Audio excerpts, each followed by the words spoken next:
জয় সিয়ারাম। আপনারা কি জানেন ২৬ লক্ষ ভারতীয় বাংলাদেশে চাকরি করে? না, এমনটা আমি বলছি না, এমনটা বলছেন বাংলাদেশের আইনমন্ত্রী আসিফ নজরুল। ভিডিওটা একটু দেখে নিন। আমরা পত্রিকায় করি ২৬ লাখ ভারতীয় চাকরি করে।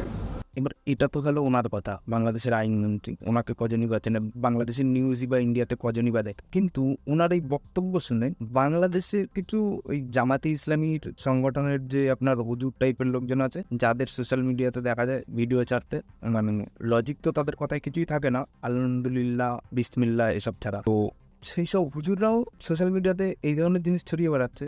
দেশে ভারতীয় ২৬ লক্ষ মানুষ চাকরি করে, কিন্তু ইন্ডিয়ার বিদেশ মন্ত্রক কি বলছে? কত সংখ্যক মানুষ বাংলাদেশে কাজ করে ইন্ডিয়ান? কিছুদিন আগে ডক্টর জয়শঙ্কর এই বিষয়ে বলেছিলেন, যারা কিনা সরাসরি ভারতের রেমিটেন্স পাঠায়, তো সেই তালিকায় মাত্র ১৯,০০০ লোকের নাম আছে। এটা তো গেল। এবার আপনারা একটা জিনিস দেখুন, ভারতবর্ষে কত সংখ্যক বাংলাদেশি অবস্থান করছে এবং ইলিগাল মাইগ্রেন্ট করে, তারা ইলিগালি মাইগ্রেন্ট করে কাঁটাতারের তলা দিয়ে বা কাঁটাতারের উপর দিয়ে এসে ইন্ডিয়াতে বসবাস করছে, fake Aadhaar card, fake voter card, fake ration card বানিয়ে। সংখ্যাটা ১,২০,০০,০০০। বিবিসি নিউজটাতে। তারপরেও বাংলাদেশিদের বড় বড় কথা যায় না, ইলিশ মাছ পাঠাবো, তোর আগে পেঁয়াজ কিনে রাখ। সোশ্যাল মিডিয়াতে দুদিন ধরে খুব চলছে যে পাকিস্তান বা চায়না থেকে নাকি পেঁয়াজ এসছে এবং পেঁয়াজের কিলো ৩৫ টাকা, অথচ ট্রাকের গায়ে লেখা আছে ইন্ডিয়া।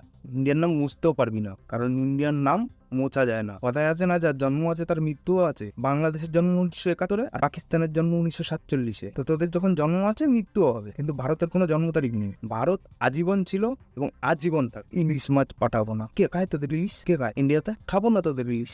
আরে তোদের উপর ইলিশ খেয়ে আমরা তোদের দয়া করছিলাম এতটা, যাতে তোদের দ্বারা মাছ ধরে তারা দুটো পয়সা ইনকাম করতে পারে। বন্ধ করে দিচ্ছিস, কি হবে? ইন্ডিয়া ইলিশের অভাব নেই, সমুদ্রে ইলিশ প্রচুর আসে বাজারে। ইলিশ মাছ আছেই তোদের ওটা, আর তাছাড়া কিছু নেই। গার্মেন্টস সেক্টরে যে জামা কাপড় তৈরি করিস তার তুলো ইন্ডিয়া থেকে যায়। এবার দেখুন বাংলাদেশের নিউজ চ্যানেলে দেখুন নিউজটা কি বলছে, পেঁয়াজ কোথা থেকে যাচ্ছে তার নিউজটা একটু দেখুন। মানে লিটারালি এরা কত ফেক নিউজ ছড়াতে পারে, আপনারা নিউজটা দেখে বিচার করুন। সোমবার ভোরে মালবাহী ট্রেনে করে ভারত থেকে দর্শনা হয়ে সিরাজগঞ্জ রেল ইয়ার্ডে পৌঁছায় ১,৬৫০ মেট্রিক টন পেঁয়াজ। আশা করি বুঝে গেছেন, পেঁয়াজ ইন্ডিয়া থেকেই যাচ্ছে। ইন্ডিয়ার পেঁয়াজ খাও আর সোশ্যাল মিডিয়াতে এসে ইন্ডিয়ার নয় বদনাম করো, এটাই হচ্ছে এদের শিক্ষা। আসলে এরা নেমো হারাম। এখন কমেন্ট সেকশনে একদল আসবে, পেঁয়াজকে আমরা ফ্রিতে খাই। আরে ভাই, ফ্রিতে খাস না, কিনে দেখ অন্য দিক থেকে। একজন সেনাবাহিনী, যাকে ইন্ডিয়ান সেনাবাহিনী হিসেবে দাবি করা হচ্ছে বাংলাদেশের সোশ্যাল মিডিয়াতে, তারা একবার ভিডিওটা দেখে নেই।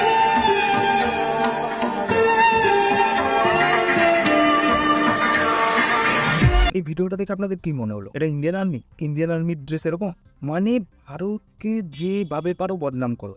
এদের কাজ হচ্ছে সকালবেলা ঘুম থেকে ওঠো, ব্রাশ করো, চা খাও আর ইন্ডিয়ান নামে বদনাম করো। রাতে ডিনার করে ঘুমোতে যাওয়ার আগে পর্যন্ত ইন্ডিয়ান নামে বদনাম করো। ওরা ইন্ডিয়াকে হেট করে একটাই কারণ, ইন্ডিয়াতে 80% হিন্দু, আর হিন্দুদের ওরা কাফের মনে করে। আর হিন্দুদের যারা কাফের মনে করে তার সব থেকে বড় উদাহরণ এই ভিডিওটা। বাংলাদেশে হিন্দুদের ধরে ধরে চাকরি থেকে, সরকারি চাকরি থেকে ইস্তফা দেওয়া আছে বাংলাদেশের বর্তমানে যারা শাসন করছে। এই ভিডিওটা দেখুন, একদম পরিষ্কার হয়ে যাবে আপনাদের কাছে।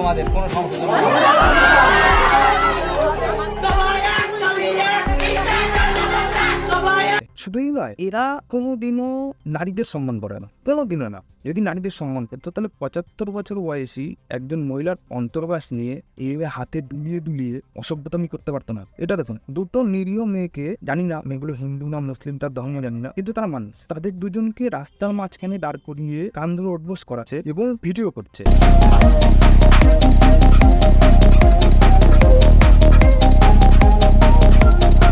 জাস্ট আপনারা ভাবতে পারেন এরা নারী সম্মানের কথা বলে, আর এদের এই ফেক নিউজ ছড়ানোর কমিউনিটিটা যে কত বড় আপনি ধারণা করতে পারবেন না। এই ভিডিওটা দেখুন। আদার ছিল ডক্টর ইন্নুচ্চা, একটা ইলিশ একটা গুরু।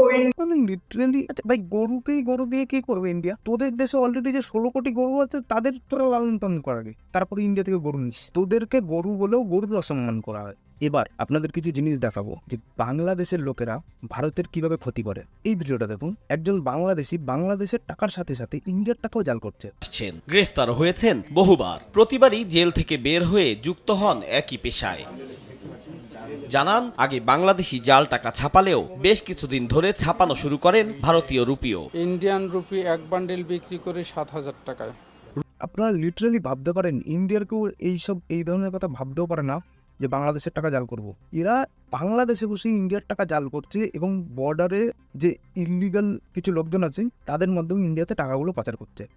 তাহলে এবার আপনারা নিজেই বিচার করুন যে ওরা আমাদের দেশের ক্ষতি কিভাবে করছে। আপনারা সকলেই জানেন ত্রিপুরাতে বর্তমানে ভারী বৃষ্টিপাতের জন্য বন্যা পরিস্থিতি। তো ত্রিপুরার ঘন্টি নদীর উপরে ডঙ্গুর বাঁধ, যেটা কিনা বাংলাদেশের বর্ডার থেকে 140 কিলোমিটার দূরে ইন্ডিয়ার ভেতরে। তো সেই বাঁধের গেট খোলার কারণে বাংলাদেশের কিছু সংখ্যক জায়গা জলমগ্ন হয়েছে।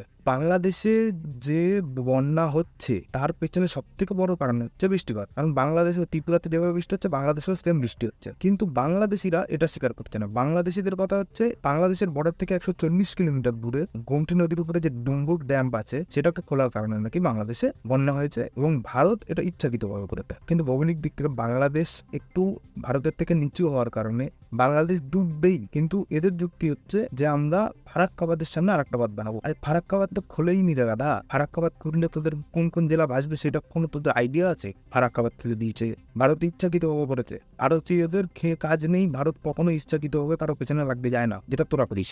এটা একটা প্রাকৃতিক বিপর্যয়, সবাই সবার পাশে থেকে সবাইকে সবার সাহায্য করতে হবে। অলরেডি ত্রিপুরার অনেকগুলো জেলাও ভেসে গেছে। ত্রিপুরাতে অলরেডি 10 জন মারা গেছে এবং 34,000 লোক গৃহহীন। তাদের ঘর বাড়ি সবকিছু তলিয়ে গেছে জলের তলায়। ইন্ডিয়ার যদি ইচ্ছাকৃতভাবেই কিছু করার ইচ্ছা থাকতো তাহলে কি ইন্ডিয়া নিজের দেশেরই এতগুলো মানুষকে গৃহহীন করতো? লজিক দিয়ে ভাবতে সে তোরা। আসলে গাধা পিঠি কখনো ঘোরা করা যায় না, তোরা হচ্ছে সেই গাধা। তাই হোক, আপনারা যদি চান এই ভিডিওটার সেকেন্ড পার্ট আসুক তাহলে অবশ্যই আপনারা কমেন্ট করে জানাবেন। বাদবাকি চ্যানেলটাকে সাবস্ক্রাইব করে দেবেন এবং ভিডিওটাকে একটা ছোট লাইক করে দেবেন, শেয়ার করে দেবেন। Thank you.